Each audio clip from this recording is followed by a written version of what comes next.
Hello friends, welcome to invention classes. आप सभी बच्चों को अपना हार्दिक अभिनंदन। मैं दीपक शर्मा आप सभी बच्चों को संख्या अध्ययन करा रहा हूं।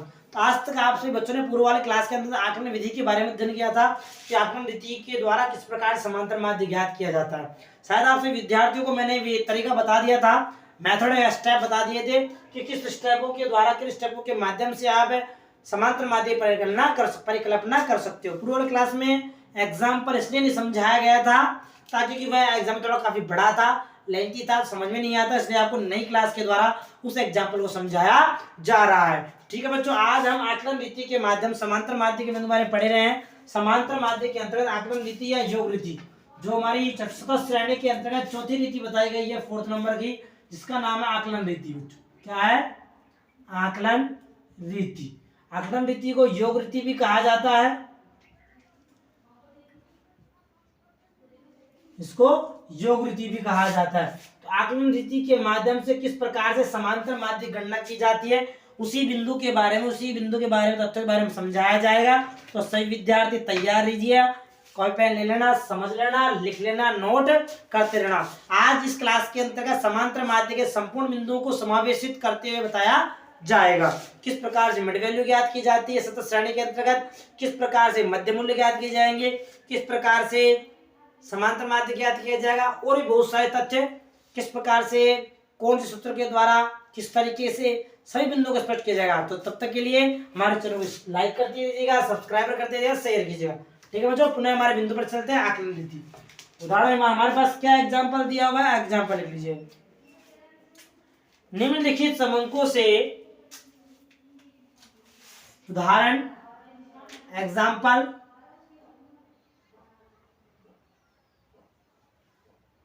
उदाहरण लिख लीजिए। निम्नलिखित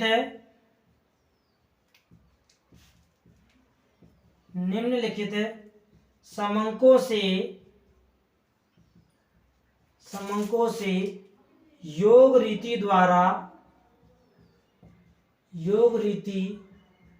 द्वारा समांतर माध्य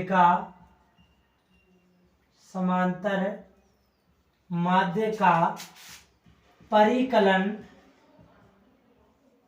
करो। समांतर माध्य किस प्रकार से परिकलन किया जाए, गणना की जाएगी। मतलब समंक क्या दिए हुए हैं, लिख लीजिए। हाइट HIGHT, हाइट किसकी दी हुई है, हाइट पेड़ पौधों की दी हुई है बच्चों, ट्रीज, या उसकी आवर्ती आ जाएगी। ठीक है, हाइट ऑफ ट्रीज दी हुई है, और हमारी क्या दी हुई है, नंबर ऑफ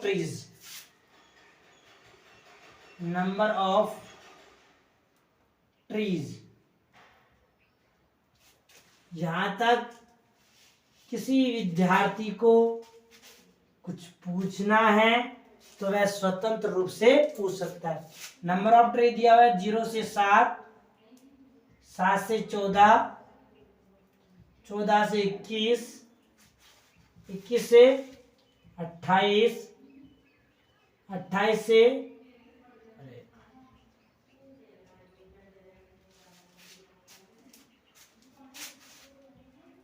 35, 35 से 42, 42 से 49, 49 से 56, 56 तक ये शायद, हाँ 56 तक ये। हमारे पास आवर्तियां कौन कौन सी दी हुई बच्चों, आवर्तियां लिख लीजिए। 26, 31, 35, 42, 82, 71, 54 और 19। ये हमारे पास प्रश्न है। वैसे किताब के अंतर्गत जो 6 राइटर वाली बुक है, उस बुक के अंतर्गत इस विधि जो आकलन रीति बताई गई है, इस रीति का कोई उदाहरण नहीं दिया हुआ है। फिर भी मैं आप सभी विद्यार्थियों के उदाहरण नहीं, उससे पूर्व वाली मैथ विधि के अंदर उदाहरण दिया गया था, उसी उदाहरण को लेकर बता रहा हूँ। क्यों बता रहा हूँ? ताकि आपके दिमाग में से एक छोटी सी बात स्पष्ट हो जाए कि किसी भी विधि चारों रीतियों के माध्यम से समांतर माध्य ज्ञात किया जाएगा तो आपका उत्तर समान ही आएगा, आपके उत्तर में कोई भिन्नता नहीं पाई जाए, इसलिए उसका समाधान कर रहा हूँ आपके साथ, सभी विद्यार्थियों के सामने। तो ध्यान से देखना, अगर लिख लेना बच्चों, समझ लेना, ठीक है। तो कंफ्यूजन में तो पूछ लेना, आगे आने वाली क्लास के अंदर आप सभी विद्यार्थियों को उस समस्या का समाधान किया जाएगा, ठीक है। इतना क्लियर हो गया हमारा। अब हमारा स्टेप आप विद्यार्थियों को पता है, पहले इनको लंबवत रूप में, खड़े रूप में लिख लीजिए सभी विद्यार्थी। यहाँ पे लिख लीजिए height, HIGHT, height of trees, जिसको हमारी क्लास भी कहा जाता है बच्चों। क्लास हमारी दी हुई हमारे पास 0 से लेकर 7, 0 से 7, 7 से 14, 14 से 21, 21 से 28, 28 से 35, 35 से 42, 42 से 49 और 49 से 56। यहाँ तक किसी विद्यार्थी को कंफ्यूजन पूछ सकता है। यहाँ पर जब हमारे पास क्लास दी हुई हो, हमारे मिड वैल्यू ज्ञात की जाती है, मध्य मूल्य ज्ञात किया जाता है। मध्य मूल्य को ही एक्स वाले मूल्य या प्रेक्षण वाले मूल्य कहा जाता है। एक्स हमारे हो जाएंगे, हमारे पास नंबर ऑफ ट्रीज दी हुई है बच्चों, नंबर ऑफ ट्रीज है जो हमारी एफ कहलाएगी, फ्रीक्वेंसी कहलाएगी। हमारी फ्रीक्वेंसी दी हुई है 26, 31, 35, 42, 82, 71, 54 और 19। ये हमारे पास फ्रीक्वेंसी दी हुई है। यहाँ मैं एक वर्किंग नोट्स, मुख्य जो गणनाएं हैं, उन गणनाओं को किस प्रकार से ज्ञात किया जाएगा वह मैं इसी नोट्स के अंदर, हमारी छोटी जो पुस्तिका है, इसी नोट्स में उन नोटों को लिखा जाएगा। जैसे कि मध्य मूल्य किस प्रकार से ज्ञात किया जाता है। यहाँ तो कोई कंफ्यूजन हो, कोई प्रॉब्लम हो तो कोई विद्यार्थी पूछ सकता है बच्चों, ठीक है। कोई दिक्कत इन सभी, आप सभी विद्यार्थियों को दिक्कत नहीं, ठीक है बच्चों। सामने देखिए सभी विद्यार्थी, आप भी देखिए, ठीक है। वर्किंग नोट एमबी ज्ञात करने का सूत्र क्या है सभी विद्यार्थी बताओ। हाँ, क्या लिखा, दिखाओ, शाबाश, ठीक है। हमारा एमबी ज्ञात करने का सूत्र क्या है बच्चों? MB L1 plus L2 upon 2। L1 का मतलब जानते हो, L1 बराबर हमारी होती है बच्चों लोअर लिमिट, इसको निम्नतम सीमा कहा जाता है, निम्नतम सीमा, और L2 यानी अपर लिमिट, जिसको उच्चतम सीमा कहा जाता है, उच्चतम सीमा, ठीक है बच्चों। ये दो प्रकार के बिंदु हो गए। L हमारी कितनी है बच्चों? 0 है। एक प्रथम वर्ग का बता देता हूं, बाकी उसी प्रकार निकलती चली जाएगी। प्रथम वर्ग की हमारी L1 0 है और L2 कितनी है बच्चों? L2 दिखाई दे रही है विद्यार्थी को 7, तो 0 प्लस 7 अपॉन 7 अपॉन 7 अपॉन 2 बराबर 3.5। प्रथम वर्ग की हमारी कितनी आ गई बच्चों? 3.5 मिनट वैल्यू आ गई। अब आगे कैसे ज्ञात करोगे? तो आगे छोटा सा तरीका है, जो यदि सभी वर्गों का, एक चीज कान खोल के सुन लेना, यदि सभी वर्गों का, वर्ग कौन से हैं? ये हमारे वर्ग दिए, यदि सभी वर्गों का वर्ग अंतराल समान है, क्या? यदि सभी वर्गों का वर्ग अंतराल समान दिया हुआ है तो आप सभी विद्यार्थी आगे वाले वर्गों का मध्य मूल्य अर्थात मिड वैल्यू ज्ञात करने के लिए आपको बार बार यह प्रयास करने की आवश्यकता बिल्कुल भी नहीं है। क्यों नहीं है? क्योंकि आप प्रथम वर्ग के आधार पर प्रथम वाला जो वर्ग का मध्य बिंदु आया है, इसे L1 के अंतर्गत जोड़ कर आगे वाले वर्ग की मध्य बिंदु, आगे वाले वर्ग का मध्य बिंदु ज्ञात कर सकते हो। कब? जब सभी वर्गों का वर्ग अंतराल समान हो, और यहाँ पर सभी वर्गों का वर्ग अंतराल क्या दिया है बच्चों? बिल्कुल इक्वल अर्थात समान समान समान समान दिया हुआ है। इसलिए 3.5 वाले मूल्य को 7 में जोड़ो, 7 और 3 10, तो 10.5, 14 और 3 17, 17.5, 21 और 3 प्रथम वाले वर्ग को जोड़ना है, 22 23 24, 24.5, 28 और 30 31.5, 35 और 3 38.5, 42 और 3 45.5, 49 और 3 52.5। ये हमारे सभी के आगे बच्चों मध्य मूल्य अर्थात एमबी की गणना हो चुकी है। एमबी समझ में आया कैसे निकालनी है? पुनः रिपीट कर रहा हूँ। क्या रिपीट कर रहा हूँ मैंने? यदि सभी वर्गों का वर्ग अंतराल समान है तो प्रथम वाले वर्ग के मध्य मूल्य को, प्रथम वाले वर्ग का मध्य मूल्य को सभी वर्गांतरों के L1 के अंतर जोड़ते चले जाओ, आपकी एमबी ज्ञात होती चली जाएगी। ये बात समझ में आ गई? इस प्रकार से आप फटाफट स्पीड से एमबी ज्ञात कर सकते हो। आगे चलते आगे वाले स्टेप में। हमारे जो 5 स्टेप बताए गए थे, स्टेप सभी विद्यार्थियों को याद है? याद नहीं है तो पुनः बता देता हूँ। सबसे पहला स्टेप था हमारा CF ज्ञात करना।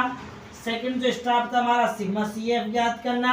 थर्ड जो स्टेप बताया गया था सिग्मा CF, उसमें F ज्ञात करना। F ज्ञात करने के अंतर्गत सिग्मा CF के अंतर्गत n से विभाजित किया जाता, F ज्ञात कर दी। उसके बाद चौथा जो स्टेप बताया गया था हमारा, चौथा स्टेप क्या बताया गया था? चौथे स्टेप के अंतर्गत हमारे MB यानी अंतिम वर्गांतर का मध्यांतर ज्ञात किया जाता और पंचम स्टेप के अंतर्गत सूत्र का प्रयोग कर दिया जाता था। इस सूत्र के माध्यम से समांतर माध्य गणनाएं कर दी जाती थी। ये स्टेप बताए गए थे। पता लग गया? स्टेप याद होनी चाहिए। मुख्य जवानी स्टेप याद है तो आप प्रश्नों का समाधान बिल्कुल शीघ्रता से कर सकते हो। स्टेप नंबर, प्रथम नंबर स्टेप CF ज्ञात करना। सेकंड स्टेप सिग्मा ज्ञात का, CF का सिग्मा ज्ञात करना। थर्ड स्टेप में उसकी F ज्ञात करना आप संचय आवर्तियों के माध्यम से। चतुर्थ स्टेप के अंदर उसका अंतिम वर्गांतर का मध्य बिंदु ज्ञात करना और फोर्थ स्टेप का सूत्र का प्रयोग कर दो। कितना सूत्र सिंपल सा, x बार बराबर m minus f m minus I, क्या जो भी था, जो आपका सूत्र क्या था, m माइनस आई ब्रैकेट f माइनस 8, ये छोटा सा सूत्र था आपका। अब हमें क्या निकालनी है बच्चों? CF के लिए मैंने आपको बताया था जो आपके पास आवर्तियां दी हुई होती है, आवर्तियों का क्रमबद्ध जो योग होता है, यही योग आपका CF कहलाता है। और CF आपके सही है गलत है, इसका मान ज्ञात करने के लिए आपकी n अर्थात सिग्मा F का योग क्या आएगा बच्चों? इसका n का योग या सिग्मा F का योग CF के अंतिम योग के बराबर है। तो इसका मतलब ये हो गया कि आपके द्वारा बनाई गई CF जो है क्या बिल्कुल सही है। इसका टोटल निकालो पहले, कितना आया?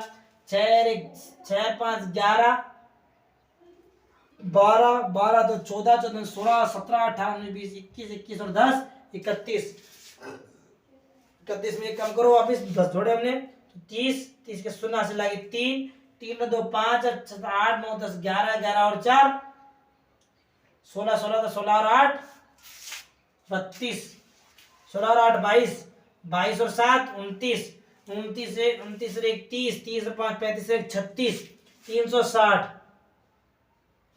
टोटल चेक करना सभी विद्यार्थियों का। एन का कितना है बच्चों? 360। अब चेक कर लो। प्रथम CF 26 हो गई, ऐसे कैसे? सेकंड वाली 26 प्लस 31 6 1 7 3 2 5, यहाँ जो लिख देता हूं मैं 26 प्लस 31। सेकंड 57 प्लस 35, या तो ऐसे जोड़ लो या डायरेक्ट ऐसे जोड़ लो, ठीक है बच्चों?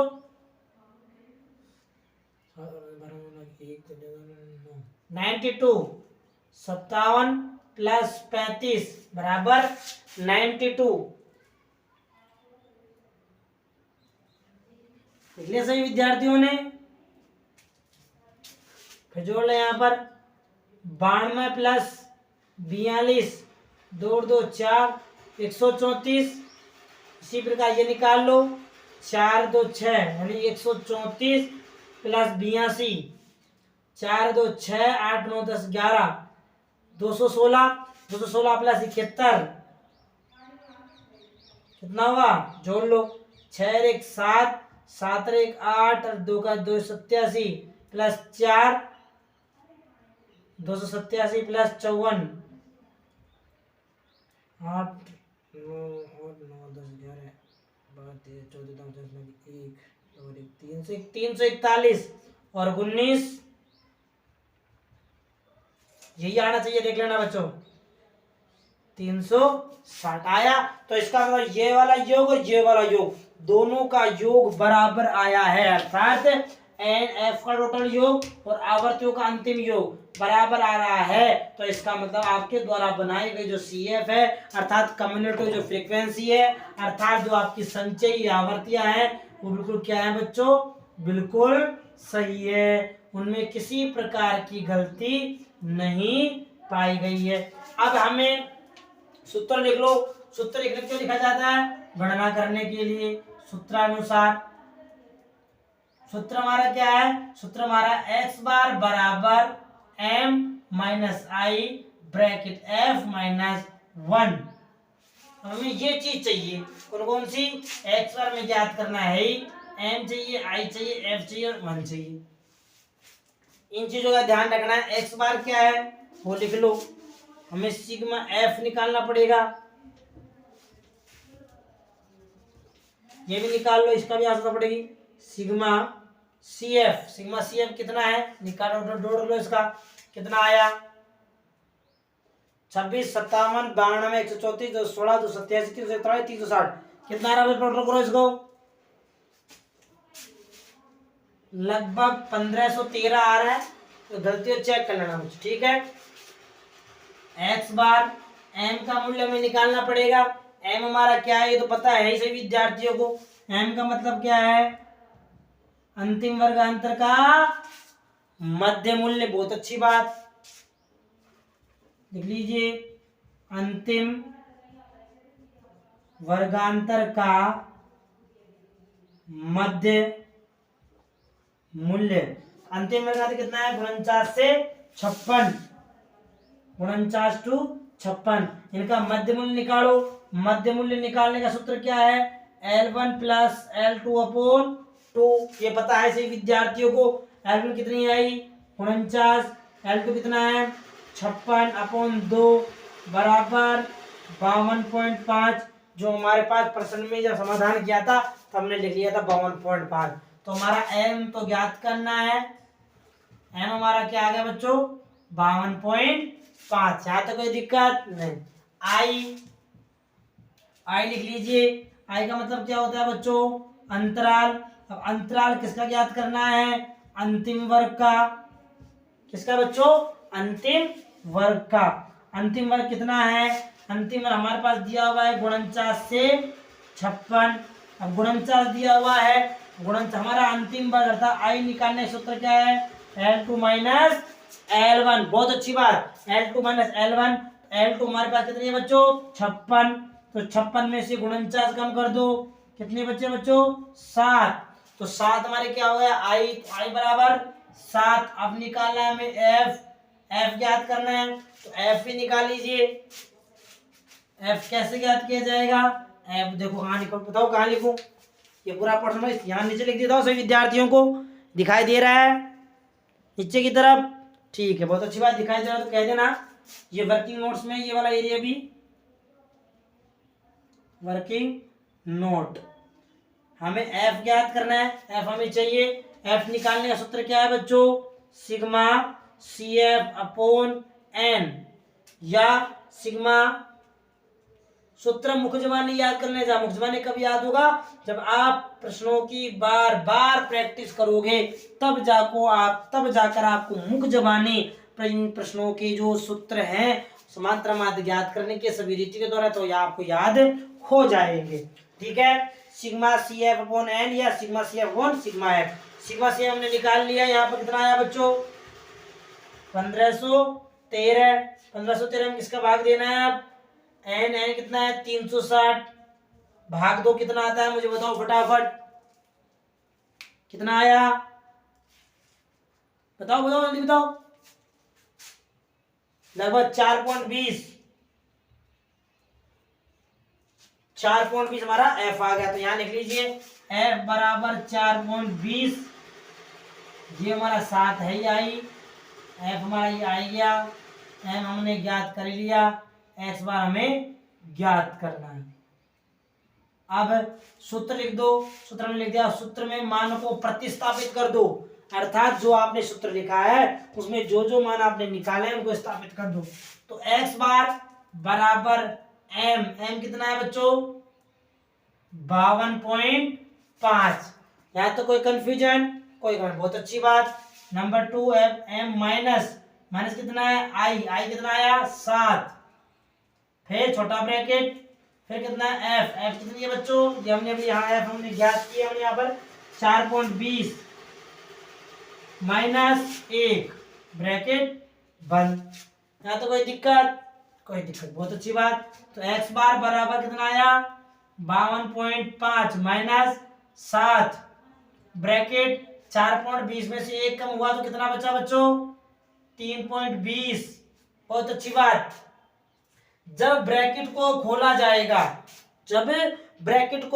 जाएगा तब इस ब्रैकेट को बाहर वाले ब्रैकेट के पास जो नंबर दिया हुआ है इसका मतलब इसे इस नंबर से गुणा किया जाएगा। तो x बार बराबर 52.5 माइनस 0 की 0 7 दूनी 14 का 4 हासिल लगी 1 7 21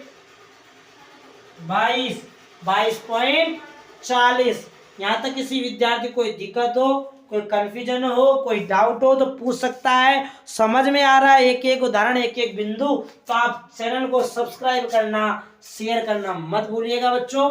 ठीक है पुनः हमारे बिंदु पर चलते हैं। x बार बराबर 52.5 में से 22.40 को कम करना है तो यहाँ लिख लेना 52.5 माइनस 22.40 कम कर दो 0 की 0 5 में 1 2 में से 2 गया तो 0 30।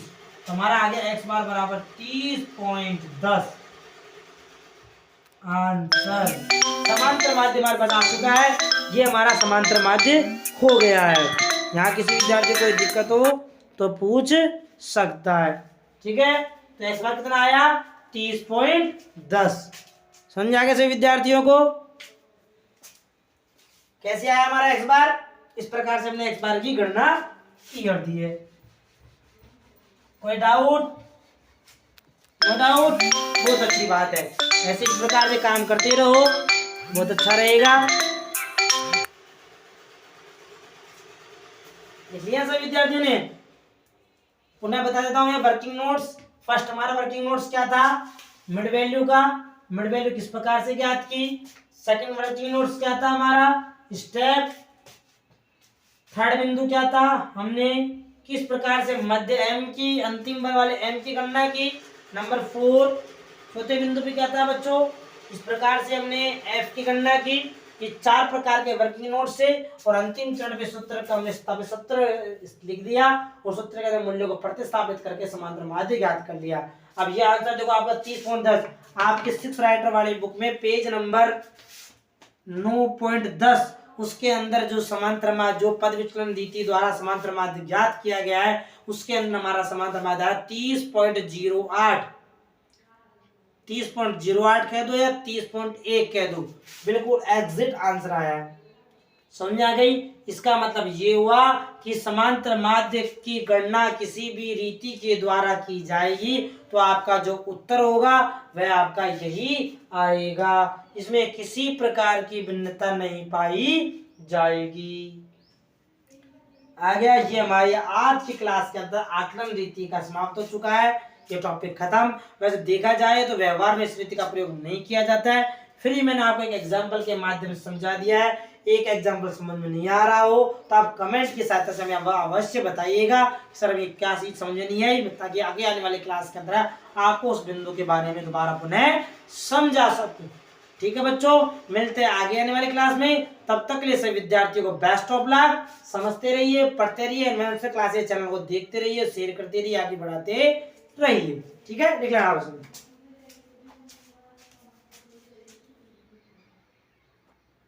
Okay best of luck.